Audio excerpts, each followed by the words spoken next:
Ugrinovci su mesto u kome je Srpska radikalna stranka osvajala svoje prve mandate i u kome je godinama dominirala.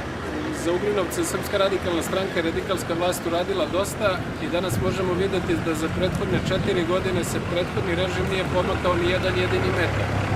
Za vreme radikalske vlasti urađena je primarna vodovodna mreža, obezbeđen je komercijalni kredit i urađen projekat za sekundarnu vodovodnu mrežu.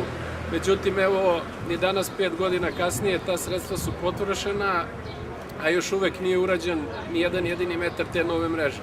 Poverenje koje smo zaslužili tokom prethodna 3 mandata, poverenje koje smo zaslužili svojim uspesima je, po mom mišljenju, najbolja preporuka Ugrinovčanima da i na narednim izborima 2. juna u velikom broju glasaju za Srpsku radikalnu stranku.